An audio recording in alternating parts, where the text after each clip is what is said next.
আর যদি বাংলাদেশে আল্লাহর কোরআনের সূত্র না উঠে, বাংলার জমিনে ন্যায় ইনসাফ যদি কায়েম না হয় আমার বন্ধু, তাহলে আর কবে হবে এত রক্তের পরে, এত শাহাদাতের পরে বাংলাদেশে যেন ন্যায় ইনসাফ কায়েম হয়, আল্লাহ যেন কবুল করে, জোরে বলো না আমিন।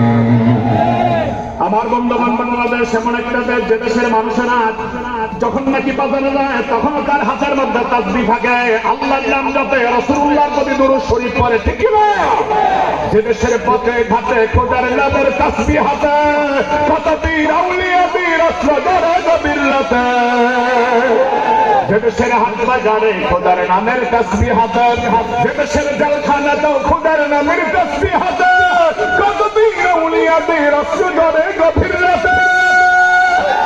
যে দেশের সন্তানেরা মুক্ত হয়ে যায় কোরআন লোকে, যে দেশের সন্তানেরা মুক্ত হয়ে যায় কোরআন লোকে, সে দেশে আল কোরআনের